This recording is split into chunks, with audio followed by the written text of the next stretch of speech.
दोस्तों आज के इस क्लास में आप सभी का स्वागत है। तो दोस्तों आज का हमारी ये क्लास है इंग्लिश ग्रामर से। तो इंग्लिश ग्रामर में आज हम लोग प्रीपोजिशन से आने वाले कुछ इंपॉर्टेंट ऑब्जेक्टिव क्वेश्चंस को देखने वाले हैं। तो आज के इस वीडियो में हमने टोटल 20 क्वेश्चंस लिया है। तो आपको करना क्या है कि पूरा वीडियो लास्ट तक देखना है और सारे क्वेश्चन का आंसर देना है और वीडियो के लास्ट में आपको मुझे फाइनल स्कोर बताना है कि आपका स्कोर कितना था। तो चलिए हम लोग आज की इस वीडियो को शुरू करते हैं। तो आज की इस वीडियो का हमारा पहला क्वेश्चन है the examination will begin dash Monday. यहाँ पे कहा जा रहा है कि एग्जामिनेशन मंडे को शुरू होगा, तो कौन से प्रीपोजिशन का यूज किया जाएगा हमें यहाँ पे ये बताना है। ऑप्शन है फ्रॉम, एट, इन, ऑन। तो दोस्तों यहाँ पे मैं आपको बता दूं कि यहाँ पे ऑन प्रीपोजिशन का यूज किया जाएगा, यानी कि सेंटेंस हो जाएगा the examination will begin on Monday. तो इसके पीछे का रीजन ये है कि डेज ऑफ वीक यानी कि मंडे, ट्यूसडे, वेडनेसडे जितने भी डेज होते हैं उन सभी के पहले ऑन प्रीपोजिशन का यूज किया जाता है। जैसे कि the meeting is on Friday, he will come on Sunday, तो इसलिए यहाँ पे ऑन प्रीपोजिशन का यूज किया जाएगा। तो यहाँ पे मैं आपको एक बात और बता दूं कि यहाँ पे फ्रॉम का यूज नहीं होगा, क्योंकि फ्रॉम का यूज स्टार्टिंग पॉइंट बताने के लिए होता है। जैसे कि the class starts from 9 AM, he works from Monday to Friday. लेकिन यहाँ पे जो सेंटेंस है the examination will begin dash Monday में हम सिर्फ डे बता रहे हैं, कोई रेंज नहीं दे रहे हैं, इसलिए यहाँ पे फ्रॉम का यूज नहीं होगा। तो ऑन प्रीपोजिशन का यहाँ पे यूज किया जाएगा। तो ऑप्शन नंबर डी इसका सही जवाब हो जाएगा। चलते हैं हम लोग अगले क्वेश्चन की तरफ। तो अगला क्वेश्चन एक इंपॉर्टेंट क्वेश्चन है। आप लोग देख सकते हैं कि ये सारे क्वेश्चन 2025 के एनुअल एग्जाम में आया हुआ है। ये वाला क्वेश्चन भी आया हुआ है, ये भी क्वेश्चन भी आया हुआ है और ये क्वेश्चन भी 2025 में पूछा हुआ है। तो इस तरह के क्वेश्चन बार बार पूछ देता है, तो इसलिए आप लोगों को खास तौर पर ध्यान देना है। तो आज के इस वीडियो का अगला क्वेश्चन है I have lived in this town dash dash childhood. यहाँ पे इस सेंटेंस का मतलब ये हुआ कि मैं इस शहर में बचपन से रहा हूँ। तो यहाँ पे से का सेंस आ रहा है। तो चाइल्डहुड एक निश्चित समय है, तो इसके लिए यहाँ पे ऑप्शन नंबर डी यानी कि सिंस का यूज किया जाएगा। सिंस का मतलब से होता है, तो इसलिए यहाँ पे सिंस का यूज किया जाएगा, क्योंकि चाइल्डहुड एक निश्चित समय है, तो निश्चित समय के लिए हमेशा सिंस का यूज किया जाता है। तो ऑप्शन नंबर डी यहाँ पे सही हो जाएगा। चलते हैं हम लोग अगले क्वेश्चन की तरफ। तो अगला क्वेश्चन है the ladder lean dash the wall. यहाँ पे इस सेंटेंस का मतलब ये हुआ कि एक दीवार के सहारे एक सीढ़ी खड़ी है। तो इसके लिए हमें कौन से प्रीपोजिशन का यूज किया जाएगा, अगेंस्ट, फॉर, एट या फिर इन। यहाँ पे कौन से प्रीपोजिशन का यूज किया जाएगा। तो यहाँ पे करेक्ट प्रीपोजिशन जो होगा वो होगा option number A, against. Against का यहाँ पे यूज किया जाएगा। अगेंस्ट का यूज तब होता है जब कोई चीज सहारा लेकर किसी सरफेस को टच करके लगी होती है। जैसे कि he put the bicycle against the fence, the pole is leaning against the tree. तो इस तरह से हम लोग यहाँ पे अगेंस्ट का यूज करेंगे। तो ऑप्शन नंबर ए इसका सही जवाब हो जाएगा। चलते हैं हम लोग अगले क्वेश्चन की तरफ। सारे क्वेश्चन वीवीआई क्वेश्चन है, देख सकते हैं आप लोग यहाँ पे। ये भी क्वेश्चन 2025 में आया हुआ है, अगला क्वेश्चन भी 2025 में आया हुआ है और उसके अगला क्वेश्चन भी 2019 के कंपार्टमेंटल में आया हुआ है। तो सारे क्वेश्चन पे आप लोगों को खास तौर पर फोकस रखना है, खास तौर पर ध्यान देना है। तो अगला क्वेश्चन है कि they were surprise dash hear him sing. यहाँ पे इस लाइन का मतलब ये हुआ कि वे लोग उसका गाना सुन करके आश्चर्यचकित हो गए, सरप्राइज हो गए। तो यहाँ पे हम लोग को खाली जगह में कौन से प्रीपोजिशन का यूज करना है। तो ऑप्शन है इसके लिए बाई, टू, एट, ऑफ। तो दोस्तों यहाँ पे मैं आपको बता दूं कि जब हम किसी रिएक्शन के बाद वर्ब जैसे कि hear, see, learn, know, etc लगाते हैं तो वहाँ पे टू प्लस वर्ब का यूज किया जाता है। तो इसलिए यहाँ पे टू का यूज किया जाएगा। तो यहाँ पे सेंटेंस हो जाएगा they were surprise to hear him sing. तो यहाँ पे ऑप्शन नंबर बी इसका सही जवाब हो जाएगा। बी पे हम लोगों को टिक करना है। कुछ और एग्जांपल मैं आपको यहाँ पे बताता हूँ। I was shocked to see this, she was happy to meet you. इस तरह का सेंटेंसेज में अक्सर टू का यूज किया जाता है। तो चलते हैं हम लोग अगले क्वेश्चन की तरफ। अगला क्वेश्चन है कि Shyam teachers mathematics dash English. यहाँ पे कहा जा रहा है कि श्याम मैथमेटिक्स के अलावा इंग्लिश भी पढ़ाता है। तो यहाँ पे कौन से प्रीपोजिशन का यूज किया जाएगा। तो मैं आपको यहाँ पे बता दूं कि इसका करेक्ट आंसर हो जाएगा ऑप्शन नंबर बी, बिसाइड्स। तो बिसाइड्स का मीनिंग होता है के अलावा, यानी कि अपार्ट फ्रॉम। तो यहाँ पे जो सेंटेंस है Shyam teachers mathematics besides English का मतलब हो गया कि श्याम मैथ्स के अलावा इंग्लिश भी पढ़ाता है। तो इसलिए यहाँ पे करेक्ट प्रीपोजिशन जो होगा वो होगा बिसाइड्स, इसलिए ऑप्शन नंबर बी इसका सही जवाब हो जाएगा। चलते हैं अगले क्वेश्चन की तरफ। तो अगला क्वेश्चन है we are going dash holiday next week. यहाँ पे इस सेंटेंस में ये कहा जा रहा है कि हम लोग अगले हफ्ते हॉलीडे पे यानी कि छुट्टी पे जा रहे हैं। तो यहाँ पे गोइंग के बाद जिस प्रीपोजिशन का यूज किया जाएगा वो होगा option number B, on. On का हम लोग यूज करें जब हम लोग कहीं छुट्टियों पे जाते हैं या फिर पिकनिक वगैरह पे कहीं जाते हैं, तो गोइंग के बाद हम लोग ऑन प्रीपोजिशन का यूज करते हैं। जैसे कि going on A picnic, going on A holiday, going on A trip, इस तरह से। तो यहाँ पे ऑन प्रीपोजिशन का यूज किया जाएगा, यानी कि ऑप्शन नंबर बी इसका सही जवाब हो जाएगा। दोस्तों आज के इस वीडियो का अगला क्वेश्चन है there is a bridge dash the river. यहाँ पे ये क्वेश्चन 2019 के कंपार्टमेंटल में आया हुआ, 2020 के एनुअल एग्जाम में आया हुआ है। तो ये एक इंपॉर्टेंट क्वेश्चन है, तो आप लोगों को यहाँ पे खास तौर पे ध्यान देना है। तो अब मैं आपको बताता हूँ कि यहाँ पे कौन से प्रीपोजिशन का यूज किया जाएगा। ऑप्शन है इसके लिए अक्रॉस, इन, एट, ऑफ। तो ऑप्शन नंबर ए इसका करेक्ट आंसर हो जाएगा। अक्रॉस का हम लोग यूज करेंगे there is a bridge across the river, यानी कि नदी के इस तरफ से उस तरफ एक ब्रिज है। अक्रॉस का मतलब होता है के पार होना, तो नदी के इस पार से उस पार एक ब्रिज है। तो ऑप्शन नंबर ए इसका सही जवाब हो जाएगा, यानी कि अक्रॉस का हम लोग यूज करेंगे। तो सेंटेंस हो जाएगा there is a bridge across the river. तो अगला क्वेश्चन है कि who is this person dash this picture. यहाँ पे पूछा जा रहा है, इस सेंटेंस का मतलब ये हुआ कि इस पिक्चर में कौन सा पर्सन है। तो यहाँ पे मे का सेंस आ रहा है, तो मे के लिए हम लोग इन का यूज करते हैं, इसलिए ऑप्शन नंबर डी यहाँ पे सही हो जाएगा। तो डी पे हम लोग टिक करते हैं, यानी कि सेंटेंस हो जाएगा who is this person in this picture, यानी कि इस पिक्चर में कौन सा पर्सन है। ये क्वेश्चन भी एक इंपॉर्टेंट क्वेश्चन है, 2019 के कंपार्टमेंटल में और 2020 के एनुअल एग्जाम में आ चुका है। तो आप लोगों को खासतौर पर ध्यान देना है ऐसे क्वेश्चन पे जो कि बार बार पूछे जाते हैं। तो दोस्तों आज के इस वीडियो का अगला क्वेश्चन है द मैन केम डैश मी। यहाँ पे इस सेंटेंस का मतलब ये हुआ कि वो आदमी मेरी तरफ आया या फिर मेरे पास आया।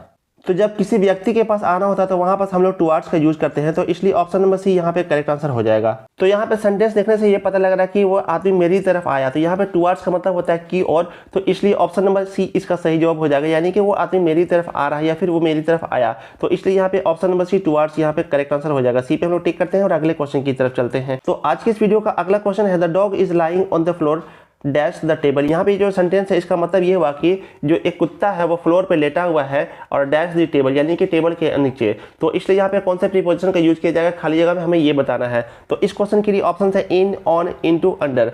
तो इसलिए यहाँ पे ऑप्शन नंबर डी इसका सही जवाब हो जाएगा, यानी कि अंडर। यहाँ पे ये जो सेंटेंस है उसमें ये कह रहा है कि कुत्ता लेटा हुआ है फर्श पे, फ्लोर का मतलब होता है फर्श पे, और अंडर द टेबल यानी कि टेबल के नीचे, टेबल से टच नहीं कर रहा है। तो इसलिए यहाँ पे अंडर का यूज किया जाएगा, अंडर यहाँ पे फिट होता है। तो यहाँ पे सेंटेंस कुछ इस तरह से हो जाएगा the dog is lying on the floor under the table, यानी कि कुत्ता फर्श पे लेटा हुआ है टेबल के नीचे। तो इसलिए यहाँ पे ऑप्शन नंबर डी सही जवाब हो जाएगा। चलते हैं हम लोग अगले क्वेश्चन की तरफ। तो अगला क्वेश्चन है ही वेंट डैश कॉलेज। यहाँ पे इस सेंटेंस का मतलब हुआ कि वह कॉलेज गया, तो इसलिए कौन से प्रीपोजिशन का यहाँ पे यूज किया जाएगा हमें ये बताना है। तो दोस्तों यहाँ पे मैं आपको बता दूं कि किसी जगह की ओर जाने के लिए गो प्लस टू प्लस प्लेस का यूज होता है, तो इसलिए यहाँ पे ऑप्शन नंबर बी इसका सही जवाब हो जाएगा। टू का हम लोग यूज करेंगे, तो सेंटेंस हो जाएगा ही वेंट टू कॉलेज। तो किसी जगह की ओर जाने के लिए गो प्लस टू प्लस प्लेस का यूज होता है। तो जैसे कि मैं कुछ और सेंटेंसेज आपको बताता हूँ, he went to school, she went to market, they went to Delhi. तो इसलिए यहाँ पे टू यूज होगा, ही वेंट टू कॉलेज। तो ऑप्शन नंबर बी इसका सही जवाब हो जाएगा। बी पर हम लोग टिक करते हैं और अगले क्वेश्चन की तरफ हम लोग चलते हैं। तो आज के इस वीडियो का हमारा अगला क्वेश्चन 2020 के एनुअल एग्जाम में पूछा हुआ है। तो क्वेश्चन कुछ यूं है कि सी इज प्लेज्ड डैश मी। यहाँ पे इस क्वेश्चन मतलब ये हुआ कि वह मुझसे खुश है, तो इसके लिए कौन से प्रीपोजिशन का यूज किया जाएगा। तो दोस्तों यहाँ पे मैं आपको बता दूं कि इसका करेक्ट आंसर हो जाएगा ऑप्शन नंबर सी, यानी कि विथ का यूज किया जाएगा। सी इज प्लीज्ड विथ मी। तो इसका रीजन मैं आपको बताता हूँ कि किस सेंस में विथ का यूज किया जाएगा। तो प्लीज्ड विथ का यूज किसी पर्सन ऑब्जेक्ट परफॉर्मेंस से खुश होने के लिए होता है, जैसे कि she is pleased with her results, they are pleased with the service. ये एक तरह से फ्रेज का काम कर रहा है, प्लीज्ड विथ का यूज किया जाता है। तो इसलिए ऑप्शन नंबर सी यहाँ पे विथ का यूज करेंगे हम लोग। तो ऑप्शन नंबर सी इसका सही जवाब हो जाएगा। चलते हैं अगले क्वेश्चन की तरफ।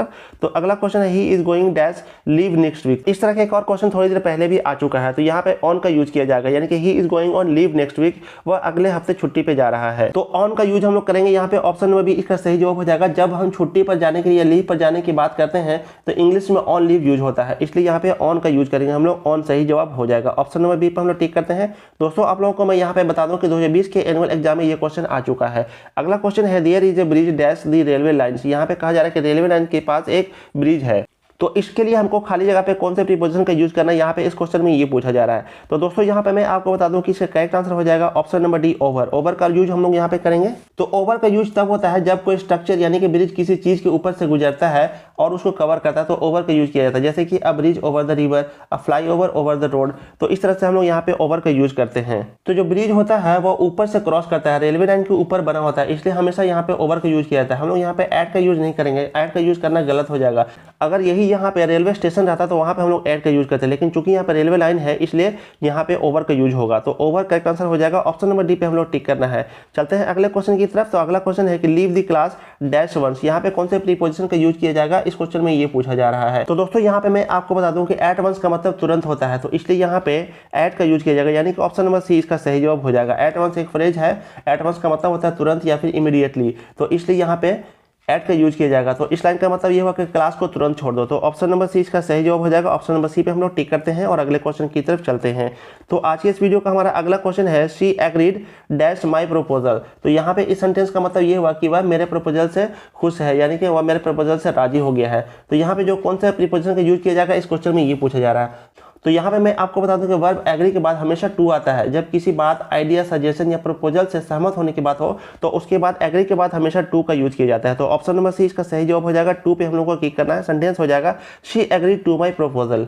तो कुछ और सेंटेंसेज में आपको बताता हूँ। He agree to my plan, they agree to the terms. तो इस तरह से हम लोग एग्रीड के बाद हमेशा टू का यूज करते हैं। तो ऑप्शन नंबर सी इसका सही जवाब हो जाएगा। सी पे हम लोग टिक करते हैं। अगले क्वेश्चन की तरफ बढ़ते हैं। तो अगला क्वेश्चन है he came home late dash the evening. तो यहाँ पे इस लाइन का मतलब ये हुआ कि वह शाम में घर देर से आया। तो यहाँ पे मे का सेंस आ रहा है, तो इसलिए यहाँ पे इन का यूज किया जाएगा। He came home late in the evening. तो दोस्तों यहाँ पे मैं आपको बता दूं कि इन द इवनिंग और इन द मॉर्निंग होता है, लेकिन जब हम लोग नाइट या फिर नून की बात करते हैं तो एट नून होता है और एट नाइन होता है। तो मॉर्निंग और इवनिंग से पहले इन का यूज किया जाता है और नून और नाइट से पहले एट का यूज किया जाता है। आप लोगों को इस बात को ध्यान में रखना है। तो he came home late in the evening, यहाँ पे बी ऑप्शन नंबर सही जवाब हो जाएगा। इन का हम लोग यूज करेंगे, तो ऑप्शन नंबर बी इसका सही जवाब हो जाएगा।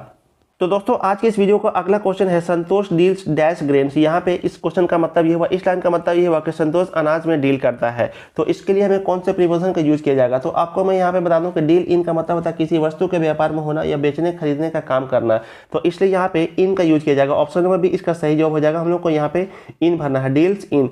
तो ये एक फ्रेजल वर्ब की तरह काम करता है, तो यहाँ पे इन का यूज किया जाएगा। कुछ और सेंटेंसेज में आपको बताता हूँ। He deals in electronics, they deal in clothes. तो यहाँ पे इसलिए इन का यूज किया जाएगा। ऑप्शन नंबर बी इसका सही जवाब हो जाएगा।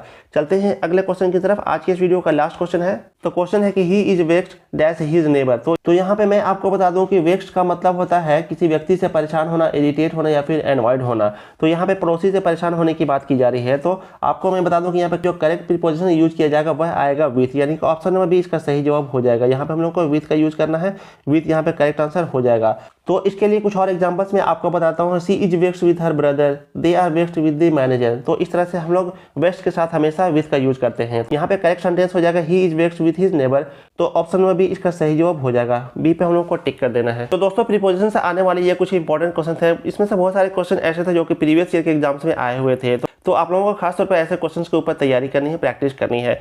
तो अब आपको यहाँ पे कमेंट करके बताना है कि टोटल 20 में से आपका कितना क्वेश्चन सही हुआ था, कितने क्वेश्चन का आंसर आपने सही दिया था। 20 में से आप लोगों को कितना सही हुआ था, आपको फाइनल स्कोर कमेंट सेक्शन में कमेंट करके बताना है। और वीडियो के बारे में आपको एक फीडबैक भी देना है कि आपको वीडियो कैसा लगा। अगर इस वीडियो से आपकी थोड़ी बहुत भी हेल्प हुई तो वीडियो को लाइक कर दीजिए, एक प्यार सा कमेंट कर दीजिए और अपने दोस्तों के साथ शेयर कर दीजिए। और अगर आप चैनल पर नए हैं तो चैनल को सब्सक्राइब जरूर कर ले और बेल आइकन को प्रेस करके नोटिफिकेशन को ऑन कर ले। इससे क्या होता है कि हमारे नए वीडियो का नोटिफिकेशन आप तक चला जाता है और आपको कोई भी वीडियो नहीं मिस होता है। तो चैनल को सब्सक्राइब जरूर कर ले। तो दोस्तों यहाँ तक वीडियो देखने के लिए आपका बहुत बहुत धन्यवाद। हम आपसे मिलेंगे अगले वीडियो में, तब तक के थैंक यू सो मच। जय हिंद।